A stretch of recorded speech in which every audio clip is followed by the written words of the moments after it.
Бәріңізге ассалаумағалейкум. Әл-Фараби атамыз айтқандай, тәрбиесіз берілген білім адамзаттың қасшауы. Әр халықты жаңа заман ағымына ілестіретін, жаңашылдыққа бастайтын жастар екені белгілі. Бірақ сол мықты жастарды дұрыс жолға салатын, дұрыс тәрбие беретін ана мен әке, ата мен әже. Бабаларымыздан сондай бір керемет тәрбие алған алаш зиялылары болды. Елі үшін, жері үшін, келер ұрпақ болашағы үшін еш ойланбастан жанын пида еткен асқар таудай тұлғалар еді ғой шіркін. Солардың дәрежесіне жету үшін біз не істей аламыз? Ал қазіргі елдің болашағы, тірегі деген жастардың тірлігі қандай? Елімізді іштен шірітіп, жеп жатқан қара құрттар кімдер? Азғындар парадын сіз бен біз болып қалай тоқтата аламыз? Осындай көкейтесті сұрақтарға жауап іздесеңіз, видеоны мұқият қараңыз. Ал қазіргі қазақ елінің Дубайды озу құпиясын білгіңіз келсе, алғыр ой мен зеректігіңізді қосыңыз. Бұл құпияның 5 кілтін видеоның соңында сізге ашамыз. Қалған кілттерді сіздер тауып, пікір алаңына жазуларыңыз керек. Алаштың бір туар ұлдары не аңсады? Сол арманға жетемде болар не жасады? Өткен күнге қаншама сыр жатыр, сырдашып өз ғамыңды сенде қатыр. Қараңғылық тасын шірене суға лақтыр, боласың сол кезде сенде батыр. Мұны сізге білген дұрыс, біле тұра адал еңбек қылған дұрыс.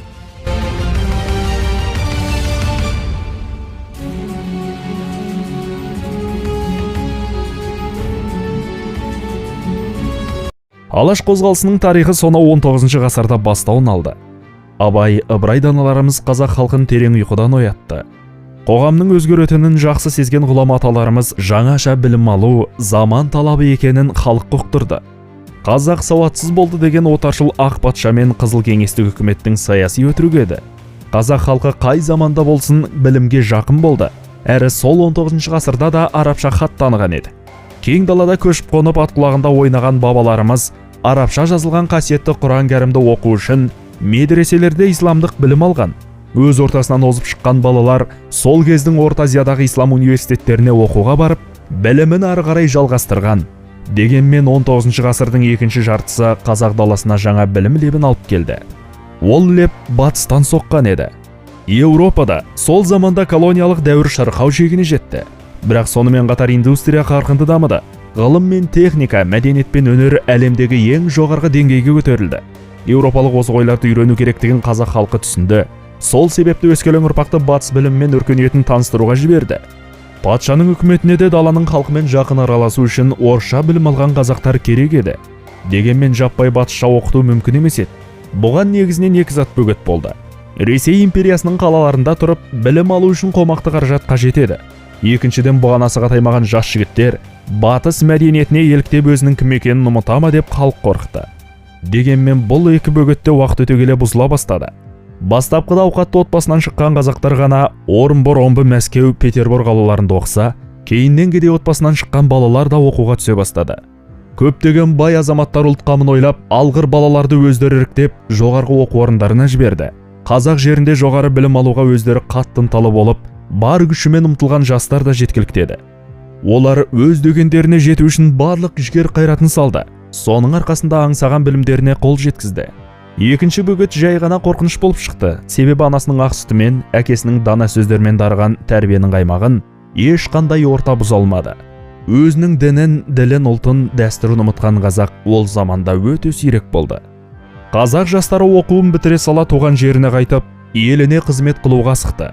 Осылай алаштың ұландары өмірдің ащы тұщысын көріп, тағдырға мойымас, нағыз ұлт азаматтары ретінде қалыптаса бастады.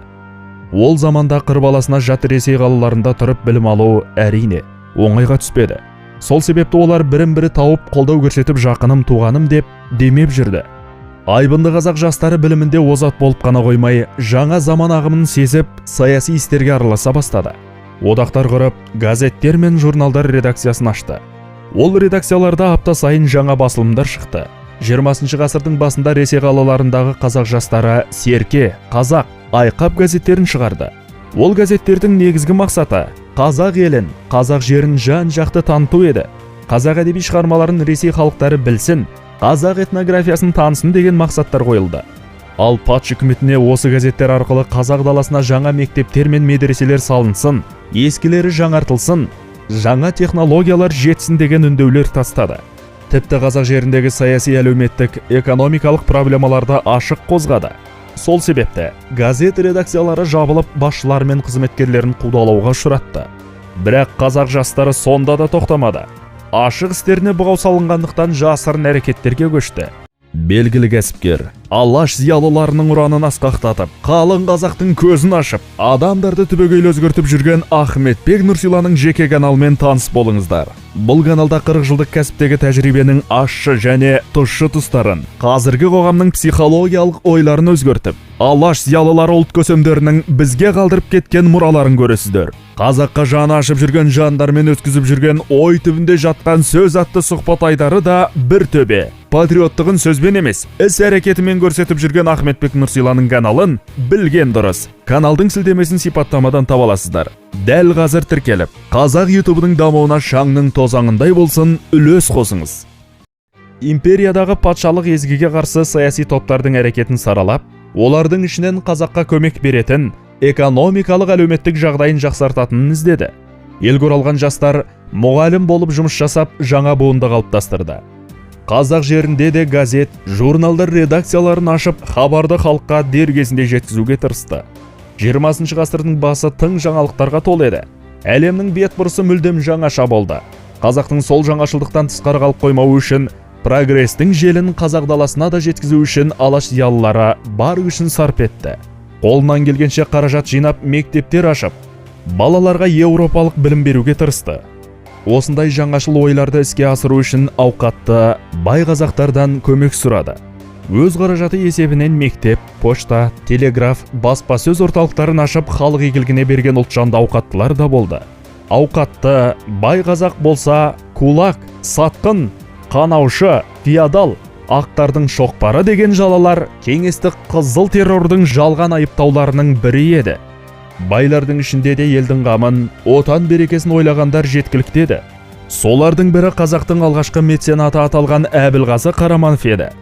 Бірте-бірте зиялы топтар бірігіп қазақ интеллигенциясын қалыптастырды. Қазақ интеллигенциясы Алаш қозғалысының негізгі ұйытқысы болғаны белгілі.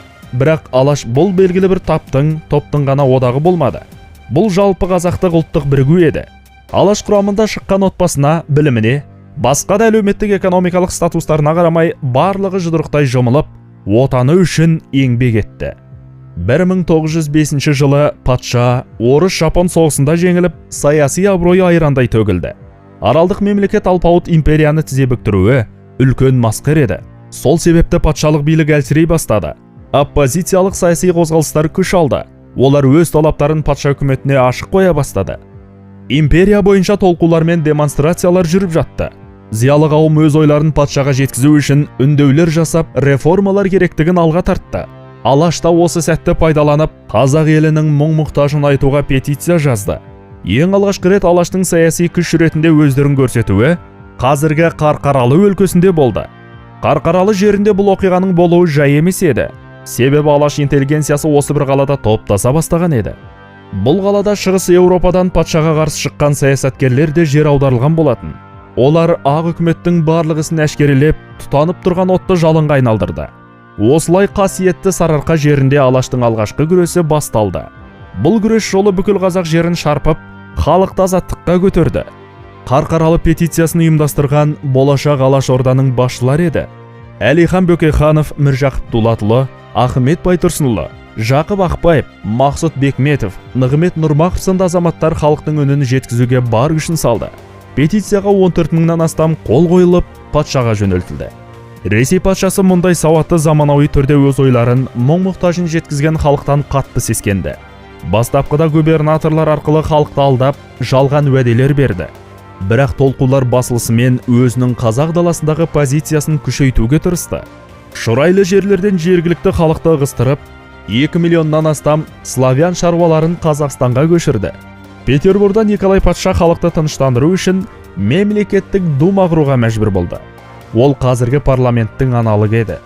Қазақстаннан да петицияның ықпалымен думаға депутаттар сайланды. Бұл патшаның демократиялық бастамасы емес, тек қана уақыт тұтып, толқуларды басып, құны 5 тиындық уәделер берудің амалы еді. Бірақ осы дума патшаның күйреуінің бастамасы болды. Думаға жиналғандар белсенді оппозиция құра алды. Бұл өз кезегінде 1917 жылғы екінші төңкеріске алғы шарттар жасады. Алғашқы революция аяқталғаннан кейін патша өз уәделерінен бұлтарта бастады. Белсенді қатысқандар қудаланып тұтқындалды. Қазақ даласында да интеллигенция қамауға алынып, айдауға жіберілді. Осы оқиғалардан кейін Әлихан Бөкейханов, Ахмет Байтұрсынұлы, Міржақып Дулатұлы ел арасында үлкен беделге ие болды. Алаштың көшбасшылары ретінде таныла бастады. Айдаудан қайтқанда оларды халық барлық ықтиярымен қарсы алды. 1914 жылы жаһан соғысы басталып, қосымша салық түрлері қазақ даласына енгізілді. Ал 1916 жылы қара жұмысқа алу туралы патшалық жарлық шықты. Бұны отаршылдық езгінің шегі деп білген Амангелді Иманов, Кейкі Көкімбайұлы, Әбдіғаппар Жанбосынұлы, Тоқаш Бокин, Бекболат Әшекеев, Ұзақ Саурықов, Сыздық Бейсенов, Оспан Шолағұлы, Ағабай Қоқабаев сияқты батыр бабаларымыз атқа қонды. Торғайда, Жетісуда, Ақмолада, Маңғыстауда, Сырдария жерлерінде көтерілістер бұрқ ете түсті. Сол жылы көтерілісшілер қазақ жерінің көбін патша билігінен азат етті. Ал 1917 жылы ақпан төңкерісі болып, Романовтар монархиясы бір жола құлады. Бұл тәуелсіздікке ең жақын сәт еді.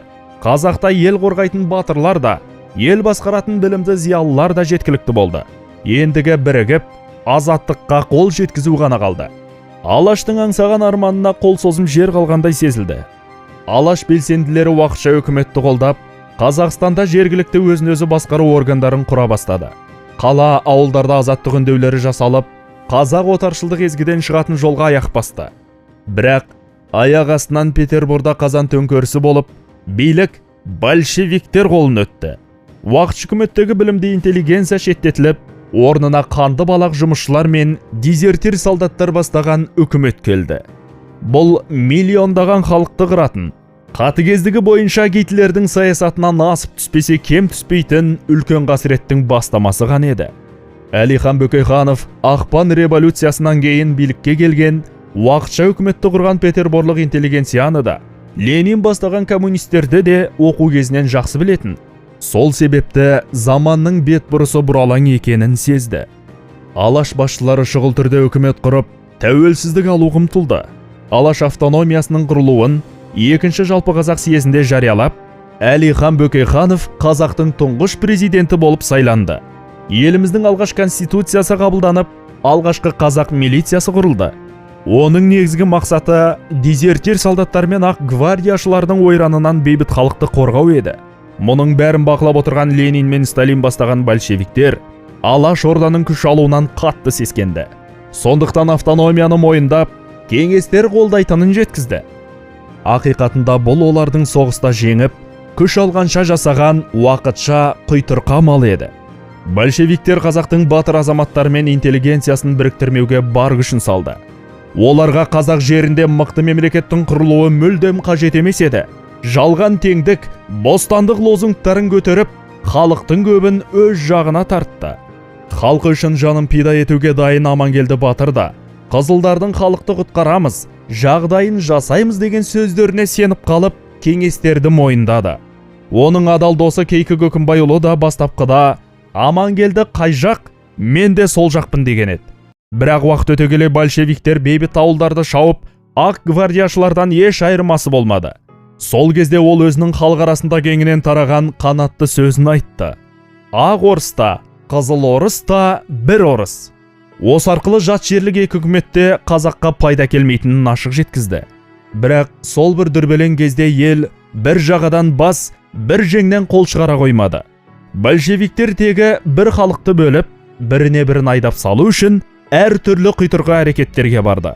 Өкінішке орай, қазақтың ішінде іріткіге іріген жетесіздер де болған еді. Қызыл туды көкке көтерем, қара басымды аман сақтаймын деп барлығын ұмытқан опасыздар туған бауырын сатудан тайынбады. Алаш милициясы мен Қызыл гвардия Қазақстанның көп қалаларында бірге тұрды. Ал қызылдардың қолына зеңбірек, пулемет сияқты озық әскери техника түскеннен кейін, олар есірген шибөрлер сияқты алаш жасағына тісім батыра бастады. Кеңес өкіметі алаш жасағын мойындаса да, жергілікті большевиктер оларды контрреволюционерлер деп айыптады. Ызаларын келтіріп намыстарына тиді. Сол арқылы оларда қарсы күш қолдануға мәжбүрлегісі келді. Сондай бір оқиға Семей қаласында трагедияға ұласты. Алаш милициясының жаттығу алаңына қызылдардың отряды баса көктеп келіп, қарумен сес көрсетіп намыстарын таптағысы келді.